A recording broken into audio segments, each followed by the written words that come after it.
nos organizamos, en un minuto ya continuamos con esta exposición.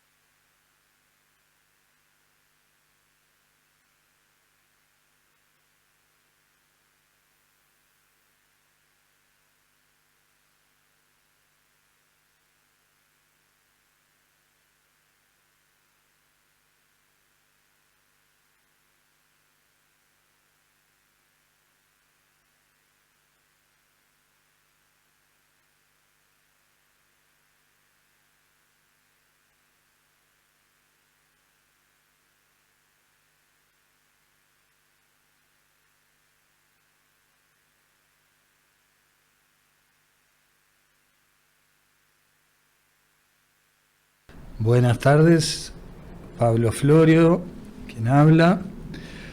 Bueno, continuamos entonces con las presentaciones. En mi caso, la idea, un poco a partir de lo que Aldo nos pedía, es, por un lado, dar mi experiencia personal como psicólogo en el área de CTI del Hospital Policial y un poco también mi visión como psicólogo de lo que observé en el equipo en general, y bueno, y tratando también de darle como una visión más diagnóstica general de lo que sucedió. Bueno, esto es lo personal, la primera etapa, y empezamos por allí, donde tengo el cursor.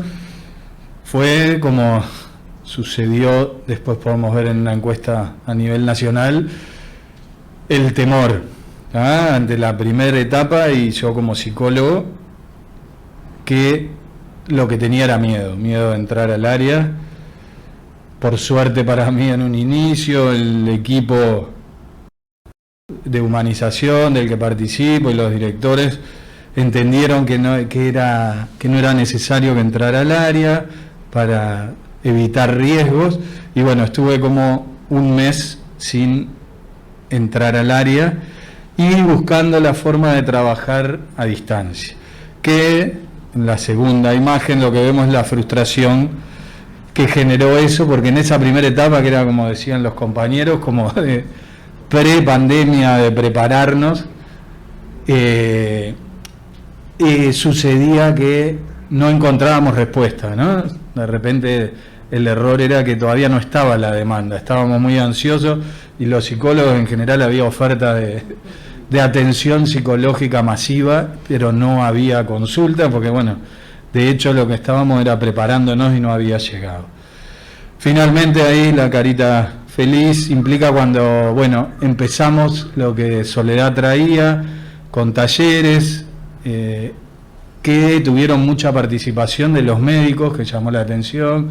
Creo que ahí tuvieron que ver también las compañeras médicas del equipo de humanización, que insistieron mucho, y terminaron participando más los médicos que licenciados y enfermeros. Parejo, pero que llama la atención, porque siempre es muy difícil la participación de los médicos.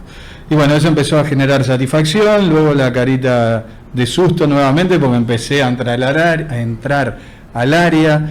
También empezó a venir como una presión, una exigencia de que tenía que estar. Obviamente me generaba miedo, pero después también satisfacción, ¿no? Esto de que creo que es algo de lo positivo, esto que pude sentir medio de costado o a otra distancia, de sentir que uno está en el lugar indicado y haciendo lo que nos piden y tomando como un rol importante en la sociedad en el momento, en el ojo de la tormenta, ¿no? Bueno, después empezaron algunas complicaciones, el trabajo de humanización, que era algo que nos tenía preocupados porque no se podía llevar a cabo por el distanciamiento, los informes eran telefónicos, las visitas eran mínimas cuando eran posibles de los familiares, entonces bueno, mucha cosa quedó congelada de lo de humanización. Y después lo que decían los compañeros, esto de actual de que estamos, actual ahora porque está esta Omicron, pero ya estaba de antes de este riesgo de cuándo esto puede volver o qué puede pasar. Entonces, bueno, está como ese temor latente. Y bueno, un poco pasando a cosas más generales, brevemente poner en común, porque creo que viene por este lado, algunas definiciones de estrés como una defensa natural, una respuesta del organismo para hacer frente a demandas excepcionales, que implica una interpretación personal, ¿no? Cognitivamente tenemos que razonarlo y tiene que ver también con nuestra situación actual y nuestra historia, ¿no? Cómo vamos a responder a estas demandas excepcionales. Bueno, produce un aumento del nivel de activación fisiológica y cognitiva, que tiene que ver con algo de lo que hablaban anteriormente también, y obviamente no estamos preparados para estar activados continuamente, por lo tanto de forma prolongada o intensa genera un desgaste y se asocia a diversas enfermedades. Si podemos separarlas en físicas y mentales, podemos decir que de ambas. Y bueno, y un poco la idea, por lo menos en lo que en mi cabeza andaba, era de diferenciar un poco, porque se ha hablado mucho, y bueno, hicimos estudios, incluso las compañeras hicieron un estudio en el hospital policial sobre burnout, y llamativamente esto lo van a exponer en otra conferencia, no dio cifras altas, y bueno, y creo que se explica un poco por esto, porque no estaríamos frente a una ola de burnout, porque bueno, el burnout es de un desarrollo lento, insidioso, progresivo, se da por el continuo estrés laboral a lo largo de los años, como el vaso que va subiendo gota a gota, ¿no? Y produce agotamiento emocional con síntomas como desilusión, descreimiento, sensación de no tener salida, ausencia de satisfacción personal y distanciamiento relacional con los demás. Y por el contrario, en este caso el trastorno por estrés postraumático, pero respuestas postraumáticas tienen las características de un inicio abrupto, como pudo suceder con esta pandemia, algo para lo que no estamos preparados y llega de golpe. Y bueno, algunas de las características, esto es el trastorno por estrés postraumático, quizás no es lo que se dio, sino más bien respuestas postraumáticas que no configuran el trastorno como tal. El trastorno por estrés postraumático, las características son los síntomas intrusivos como pesadillas, flashes, formas de revivir el momento traumático, síntomas evitativos, evitar tener contacto con situaciones que nos recuerden lo traumático, síntomas cognitivos y del estado de ánimo, que pueden ser el agotamiento, la falta de concentración, síntomas fisiológicos y síntomas comportamentales. Ahí el trastorno por estrés postraumático se define por un evento donde estuvo en riesgo la vida propia o de terceros. Ahora vamos a ver un poquito más de por qué creemos que va en esa línea, porque se ha hablado mucho del burnout, de la depresión que produjo la pandemia, y creo que tiene más que ver con estas respuestas postraumáticas. Este estudio que hicieron en Uruguay es un estudio internacional del impacto de la pandemia de COVID-19 en la salud mental de los trabajadores en centros de salud.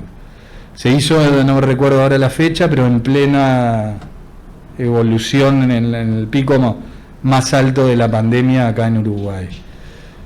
Y participó en Uruguay Facultad de Psicología, Facultad de Medicina y Facultad de Enfermería. Bueno, acá de los datos que me interesaba como para traer esto de la pérdida del sueño, ¿tá? Sus preocupaciones, el malestar psicológico que provocó, sus preocupaciones le han hecho perder mucho el sueño y entre algo más de lo habitual y mucho más de lo habitual, hay casi la mitad de las personas que participaron de esta encuesta, que ellos aclararon que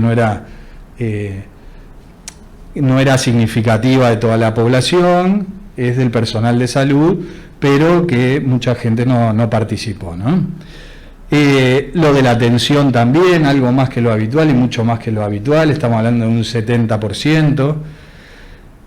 Pero por otro lado, y lo que me interesa resaltar, que si vemos, ha pensado que usted es una persona que no vale para nada o que ha tenido la sensación de que no puede superar sus dificultades, vemos que es más la gente que no en absoluto o no más que lo habitual, pero el no más que lo habitual es más que los que más que lo habitual o mucho más que lo habitual.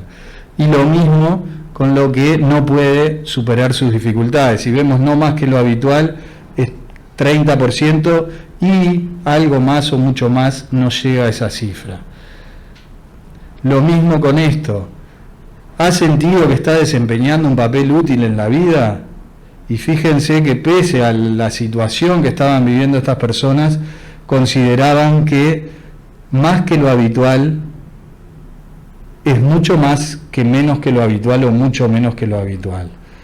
Entonces, en plena crisis y en tomar decisiones también, es más que lo habitual que menos que lo habitual. Personas que estaban agobiadas, como contaban ustedes, ¿no?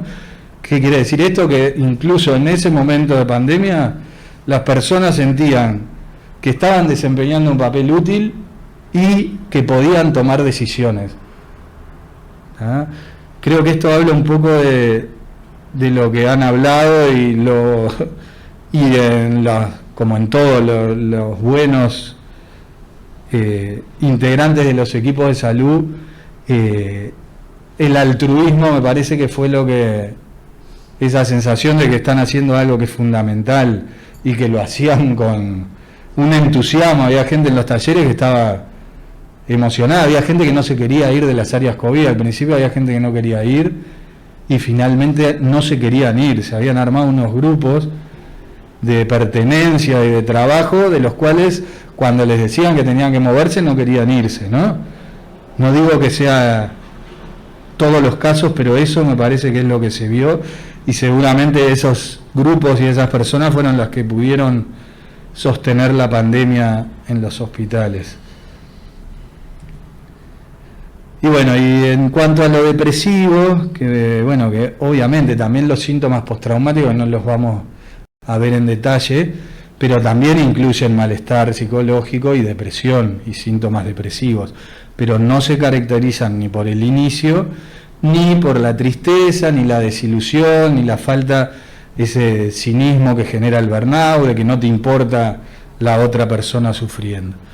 Y en síntesis acá vamos a rescatar, en el punto 3, dice existen indicadores relevantes de malestar psicológico que se expresan en sensaciones habituales de agobio y tensión, que era un poco lo que planteaban anteriormente, menor posibilidad de disfrutar de actividades cotidianas, afectación del sueño, sensaciones de infelicidad y depresión. Algunos también sienten tener menos capacidad para enfrentar problemas y les cuesta concentrarse en las áreas que deben realizar. En sentido contrario, lo rescata el estudio, algo más que en una cuarta parte destaca la valoración del papel social que vienen desempeñando, que me parece que eso es algo importante. Y en el punto 4, en cuanto a lo depresivo, 1 de cada 5 trabajadores presentó síntomas que pueden asociarse a problemática depresiva, pero cuadros leves, algunos moderados y graves, pero un 20%, y los síntomas que refieren son cansancio y poca energía, afectaciones de la alimentación y el sueño, y poco interés o placer por las tareas. O sea que todos los primeros se podrían explicar por una causa postraumática, afectación del sueño, el cansancio por el agobio en el que estaban, trastornos de la alimentación y el sueño. Como decía Soledad, llegaba y no se podía desactivar, quedaba con una adrenalina y podía llevar horas que saliera de eso. Y bueno, un poco del ciclo de talleres ya contó Soledad, lo que hicimos en el policial, que me parece que tiene que ver con esto que estoy trayendo de las respuestas postraumáticas. Los objetivos ya los relató Soledad recién, de estos grupos. Y bueno, las emociones negativas que surgían, que me parece que tienen que ver con esta línea: frustración e impotencia, como decía Soledad, la evolución negativa bruta de los pacientes, la incertidumbre en la efectividad de los tratamientos, comunicación de malas noticias, muerte en aislamiento, fallecimiento de compañeros. Cuando trabajamos sobre qué emociones les generaba, frustración e impotencia, en ese orden fueron las que más aparecieron, y luego incertidumbre, estrés y ansiedad, ¿ah? Todas vinculadas al impacto que generó esto y a respuestas de estrés. Síntomas como respuesta, bueno, ya lo refirió Soledad, en lo cognitivo, falta de memoria, concentración. Yo recuerdo los médicos de esos que uno los ve como muy capaces y cognitivamente muy hábiles, que referían que tenían que anotarse en papelito porque se olvidaban de las cosas, que no se reconocían, que bueno, que no podían concentrarse y que si no se anotaban en papelitos podían cometer errores graves. Conductuales, mal humor, tensión, ansiedad, desmotivación, automedicación e ira. Y físicos, agotamiento, insomnio, contractura, cefalea, pesadillas, trastornos alimenticios y el uso de los equipos de protección personal. Entonces, bueno, un poco esto, ¿qué generó la pandemia en los equipos de salud? Creemos que principalmente reacciones de estrés postraumático. No es burnout, salvo a alguien que justo se le haya desbordado el vaso, pero lo que generó en general es una respuesta de estrés postraumático ante un evento para el cual nadie estaba preparado, un temor que fue excesivo, porque al principio, ¿se acuerdan que lo digo no como personal de la salud, que si ibas por la calle te podías agarrar el COVID porque andaba flotando en el aire, ¿no? Entonces, bueno, había un temor desproporcionado y bueno, después hubo que enfrentarlo la gente que estuvo ahí en la línea de batalla, y inevitablemente genera estrés, o una respuesta esperable es la del estrés. Y bueno, como aprendizajes para terminar y dudas, bueno, esto que decía del altruismo, con que muchos integrantes del equipo sostuvieron el sistema, sentirse protagonistas centrales de la sociedad. Y por otro lado, que es una preocupación que me está viniendo a la mente, es esto, ¿no? De pasar a ser los héroes, ¿no? Con los aplausos en los balcones, a lo que vino después de la pandemia, que uno veía que había reducciones de gente, que cerraban centros, que la gente quedaba tirada, que se exigía, que es cierto que hubo como un descanso, porque quedaron vacíos muchos CTI, y que la gente que estaba relajada pero en ese estado postraumático quizás no se le valoró la necesidad de eso posterior a la tormenta, ¿no? Del descanso, del reconocimiento, y que bueno, que me parece a mí que faltó valorizar la tarea, recompensar el esfuerzo después que pasó, ¿no? Mientras tanto es muy fácil, pero después que pasa, validar todo lo que hizo el personal de salud, enfermeros como primera línea y médicos también como primera línea. Eso que trajeron también es algo positivo de aprendizaje, de cómo hubo una unión entre médicos y enfermeros, que bueno, que se puede estar desarticulando nuevamente, pero en el momento y en el frente de batalla no parecía haber las diferencias habituales de los roles. Y bueno, y esto de cómo puede incidir que yo considero como falta de reconocimiento después que pasó la tormenta, cómo puede incidir si existe una nueva ola, ¿no? porque bueno, nuestro cerebro tiene memoria, ¿no? Y ese altruismo que sostuvo a muchos puede ser que no vuelva a funcionar de la misma manera, sabiendo que después se apagan las luces y vuelven a ser olvidados, ¿no? Entonces, bueno, me parece, como conclusiones, bueno, eso de tener en cuenta del análisis desde lo postraumático y, bueno, y de tener en cuenta qué va a pasar, que esperemos que no, si hay una nueva ola con la respuesta del equipo, porque no somos interminables y nuestros niveles de estrés tienen límites también, ¿no? Bueno, muchas gracias, doy paso